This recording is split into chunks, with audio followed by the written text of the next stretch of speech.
The moment when these new immigrants step onto the tarmac here at Ben Gurion Airport as the time when the words of the Bible written thousands of years ago come to life. In the last 10 years alone, more than 250,000 Jewish people have returned to Israel from countries all over the world. This large-scale return is more than a migration trend. It's seen by many as part of a pattern that reaches back thousands of years. From India to Ethiopia, France to Ukraine, Jewish communities are reconnecting with a land that has long been central to their identity and history. For some, this movement reflects the fulfillment of biblical prophecies. For others, it marks a powerful moment of cultural and national restoration. The return of the Jewish people to Israel isn't a recent phenomenon, but the pace and global scale in modern times are striking. Communities like the Bnei Menashe in India and the Beta Israel in Ethiopia have made headlines by tracing their roots to ancient Israelite tribes. Their stories have gained attention not just because of their cultural uniqueness, but because they point to a deeper historic narrative that began thousands of years ago. To understand what's happening today, it helps to go back to the origins of this journey. Around 4,000 years ago, the biblical figure Abraham is described as receiving a divine calling to leave his home and travel to an unknown land. This land, later identified as Canaan, would become central to the identity of his descendants. According to the book of Genesis, Abraham was promised that his offspring would become a great nation and inherit the land. His son Isaac, and then his grandson Jacob, who would later be called Israel, continued this lineage.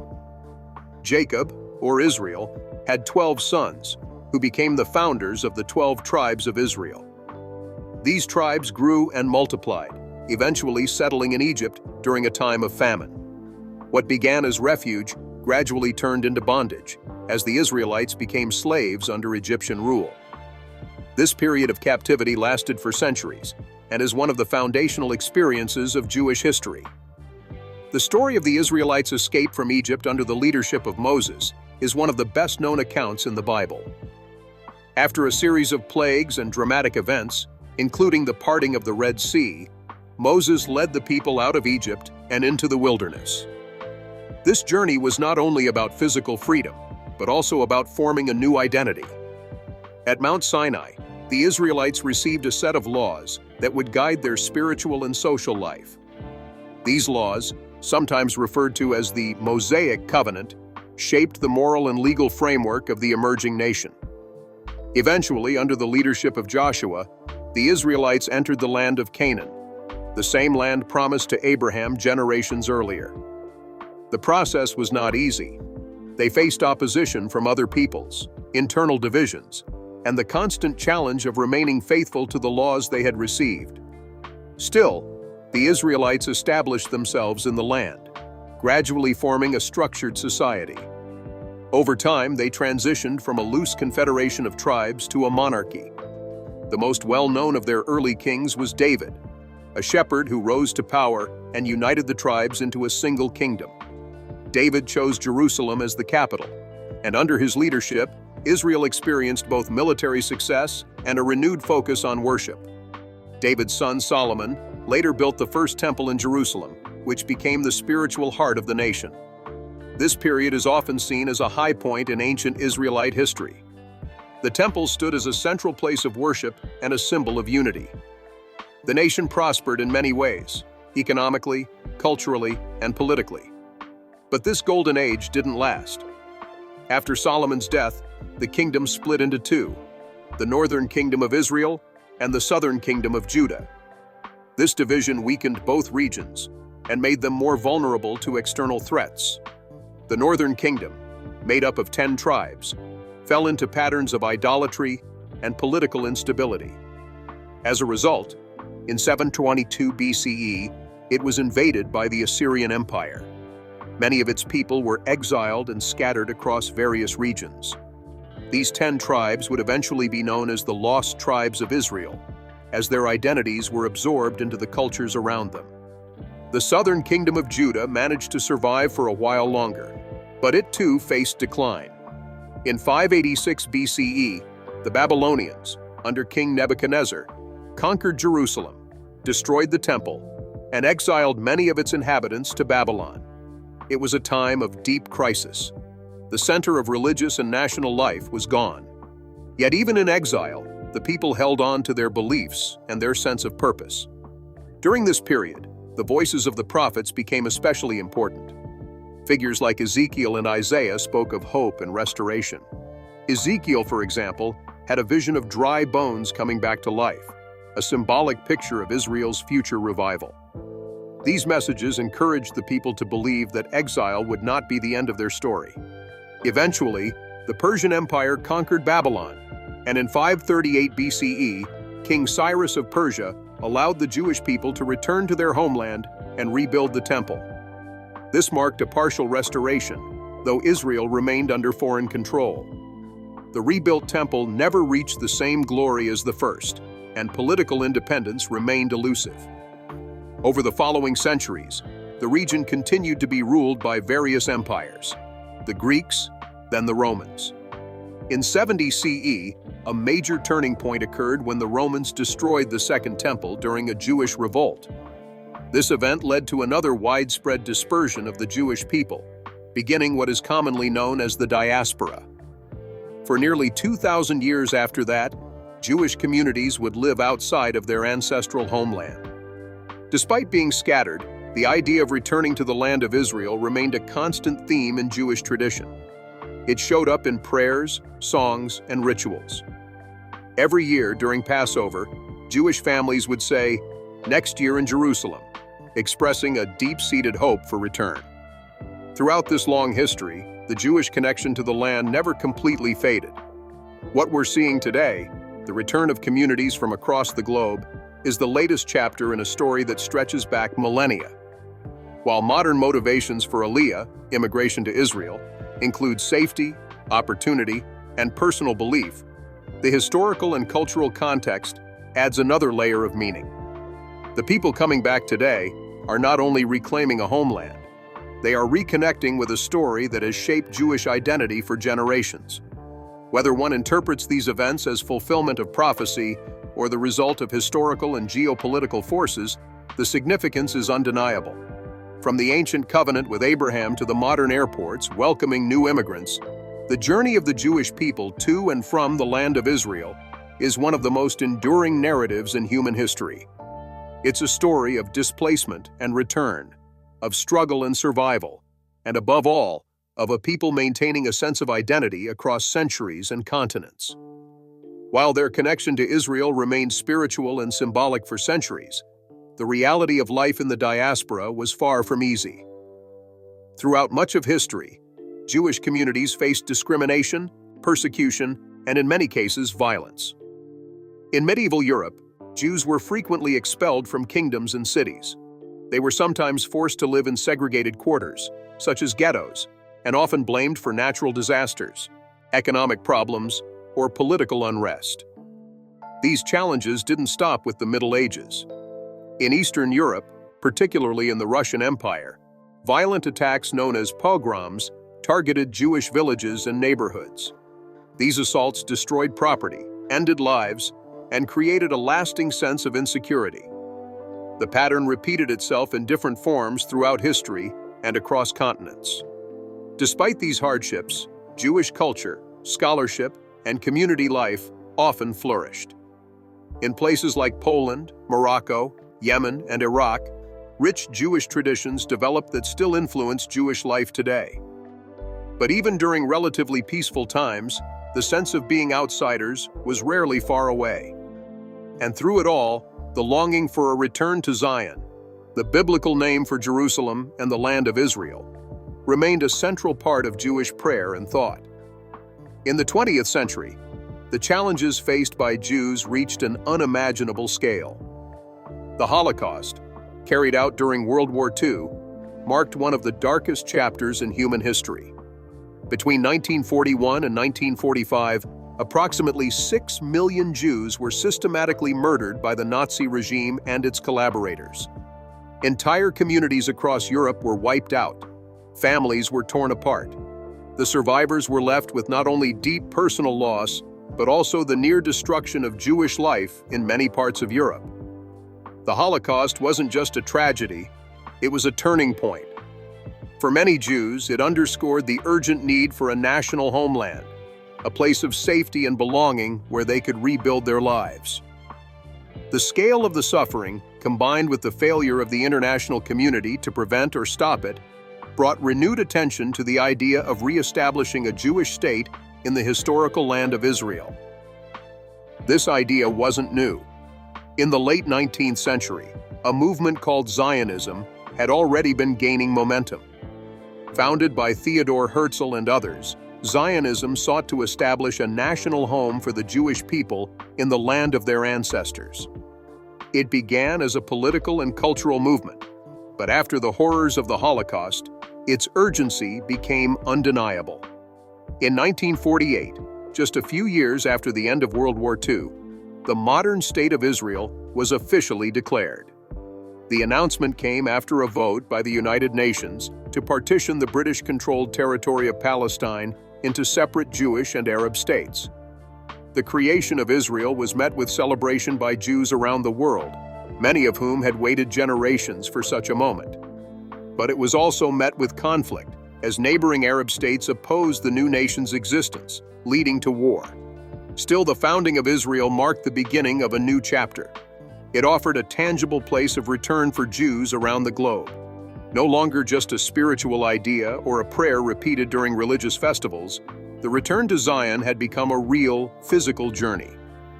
Since 1948, millions of Jews from every continent have made Aliyah, the Hebrew term for immigration to Israel. The reasons have varied. Some came in search of religious fulfillment or to join family. Others were escaping discrimination or political instability. In many cases, Jews left countries where they had lived for centuries because life had become unsafe or unsustainable. From North Africa, tens of thousands of Jews emigrated in the 1950s and 1960s, as countries like Morocco, Tunisia, and Algeria gained independence from colonial powers. Rising nationalism and regional conflicts created hostile environments for Jewish communities, many of which had existed since ancient times. In Iraq, a once thriving Jewish population almost completely disappeared after the mid-20th century, with most emigrating to Israel due to increasing pressure and targeted violence. Ethiopian Jews, who traced their heritage back to ancient Israelite communities, also made historic returns. One of the most notable moments came in 1991 with Operation Solomon. In a dramatic airlift, more than 14,000 Ethiopian Jews were flown to Israel in under 36 hours. It was a humanitarian and logistical achievement that captured international attention. Since then, over 150,000 Ethiopian Jews have settled in Israel. While the transition hasn't always been easy, the return of this community is often seen as another step in reuniting parts of a long-scattered people. More recently, economic and social pressures in Europe have led to new waves of Jewish migration to Israel. In France, for example, a rise in anti-Semitic incidents over the last decade has caused concern within the Jewish community. In 2021 alone, there was a sharp increase in Aliyah from France, with over 6,000 immigration files opened. This growing movement isn't just about fear, it's also about hope. Many see Israel as a place where Jewish identity can be fully lived without compromise or threat. The conflict in Ukraine has added another layer to this ongoing story. Following the outbreak of war in 2022, hundreds of Ukrainian Jews sought refuge in Israel.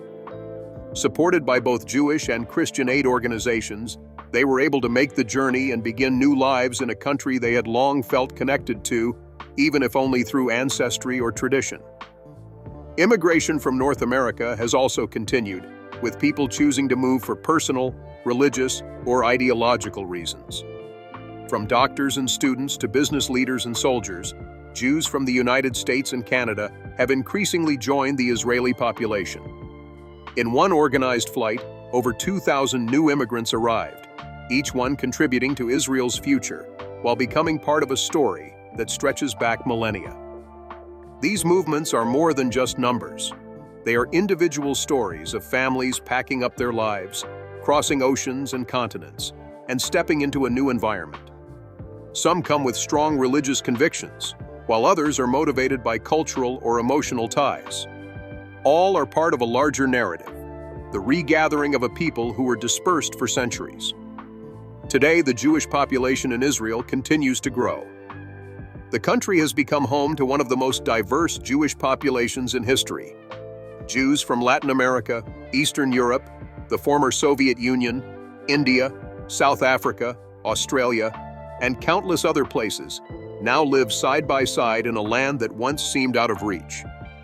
Each wave of immigration adds to the mosaic of modern Israeli society, creating a rich blend of languages, customs, and traditions. And while not every return has been simple or free from challenge, the overall movement has continued. The difficulties of integration, cultural adjustment, and social inclusion are real. But the overarching story is one of resilience, of a people who, despite being scattered across the world for centuries, have maintained a connection to a shared past and a common future. The return to Israel isn't just a political or logistical event. It carries emotional and symbolic weight. For many, it's the culmination of generations of longing. For others, it's a new beginning, filled with both promise and uncertainty. But whether driven by faith, necessity, or opportunity, the return continues. In the Hebrew Bible, the return of the Jewish people to their homeland is a recurring theme. Prophets like Ezekiel, Isaiah, and Jeremiah all speak of a time when those scattered across the earth would be brought back to the land of Israel.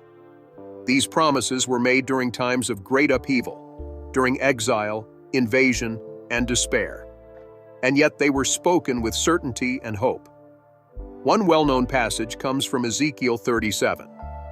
In this chapter, the prophet describes a vision of dry bones coming to life, representing the people of Israel who had been dispersed and spiritually lifeless. God says through Ezekiel, "I will bring you back to the land of Israel." It is a message not only of physical return, but also of restoration and renewal. Isaiah also describes a global gathering. In Isaiah 11:12, it is written that God will raise a banner for the nations and gather the exiles of Israel. He will assemble the scattered people of Judah from the four quarters of the earth. This idea, that people from all directions will come home, has been echoed by those observing modern migration patterns. Today, Jews are returning to Israel not from one or two places, but from almost every continent. This global reach has led many to see a connection between current events and these ancient writings. Another important reference comes from Ezekiel 37:21-22, where God declares, "I will take the children of Israel from among the nations and bring them into their own land. They shall no longer be two nations, nor shall they ever be divided into two kingdoms again." This refers to the historical split between the northern and southern kingdoms of ancient Israel, a division that occurred after the death of King Solomon and led to centuries of fragmentation. The modern reunification of Jewish people from different backgrounds and regions is sometimes seen as a sign that this division is finally being healed. In Christian theology, the return of the Jewish people is also viewed through the lens of the New Testament, particularly the book of Revelation. One of the more debated passages is found in Revelation 7:4-8, which describes 144,000 individuals being sealed from the 12 tribes of Israel. The tribes are listed by name: Judah, Reuben, Gad, Asher, and others, suggesting that the prophecy involves literal groups of people, not symbolic representations. Over time, various interpretations have developed around this number and its meaning. Some religious groups, like the Jehovah's Witnesses, have viewed the 144,000 as a symbolic number representing a special group of believers chosen from all over the world. Similarly, some Seventh-day Adventists have suggested it refers to those who maintain Sabbath observance or spiritual purity. These interpretations frame the number as metaphorical, applying the passage to present-day religious communities rather than to ethnic Israel. However, many scholars and theologians argue that the text should be understood more literally. The naming of specific tribes is taken as a strong indication that the 144,000 refer to actual descendants of Israel. The context of Revelation, concerned with end-time events, further supports the idea that this is a prophetic moment yet to be fulfilled. If that is the case, then the return of Jews from all over the world, including groups claiming descent from so-called lost tribes, could be seen as a stage in this unfolding process. The Apostle Paul addresses the issue of Israel's role in God's plan in his letters to the early church. In Romans 9 through 11, he writes at length about Israel's spiritual standing, even after many rejected the message of Jesus. Paul emphasizes that God's promises to Israel are not revoked. In Romans 11:29, he writes, God's gifts and his call are irrevocable. He makes clear that while Gentiles have been welcomed into the faith, the original covenant with Israel still stands. Paul also speaks of a future time when Israel will recognize the truth and be restored in full. In Romans 11:25-26, he writes, A partial hardening has come upon Israel until the fullness of the Gentiles has come in, and in this way all Israel will be saved. This is often understood to mean that God's plan includes a future reconciliation and spiritual awakening among the Jewish people. For many Christians observing modern events, the return to the land may be a sign that this time is drawing nearer. The idea that God has not abandoned his covenant with Israel is a central theme in both Jewish and Christian interpretations of prophecy. The return of Jews to Israel, despite centuries of persecution and exile, is viewed by some as a powerful demonstration of divine faithfulness. Rather than being a people forgotten by history, the Jewish people have re-emerged in the land of their ancestors, with their culture, faith, and language still intact. Of course, not everyone interprets these developments in the same way. Secular historians might view the return as the result of political movements, economic conditions, and migration patterns. And within religious communities, there is diversity of opinion about how prophecy should be read. Some see the events in Israel as signs of the end times. Others see them as part of a broader spiritual journey that continues to unfold. Regardless of theological position, the return of millions of Jews to Israel is remarkable for its scale and significance. It is rare in history for a people to be dispersed for nearly 2 millennia and then return to the very land from which they came. The fact that this has happened, and continues to happen, is enough to prompt deeper reflection for those who pay attention to the intersection of history and faith. In recent years, the idea that we may be living in prophetically significant times has gained traction, particularly among those interested in eschatology, the study of end times. The return of the 12 tribes, the sealing of the 144,000, and the restoration of Israel are often seen as key elements in the timeline leading up to major global events described in the Bible. But there's also a deeper, more personal message within all of this. The Jewish return to Israel is not only about fulfilling ancient texts or preparing for future events. It is about the enduring nature of faith, identity, and promise. For thousands of years, Jewish communities held on to their beliefs despite unimaginable hardships. The fact that they have not only survived, but also returned, speaks to a larger story about perseverance and trust.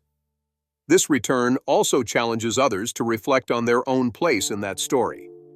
For some, it is a call to study the scriptures more deeply. For others, it is a prompt to consider what it means to be part of a spiritual journey that spans generations. And for many, it is simply a moment to acknowledge that history does not always follow a straight line, but sometimes circles back in surprising and meaningful ways. In the end, the return of the Jewish people to Israel is not just about land or borders. It's about continuity. It's about promises made long ago that still resonate today. And whether one views these developments as prophecy fulfilled, history repeating, or something in between, the significance is undeniable. The story continues to unfold, and each new arrival to Israel adds a new page. This return, ongoing and evolving, is not only a testimony to human determination, it may also be, for many, a sign that a larger purpose is still at work.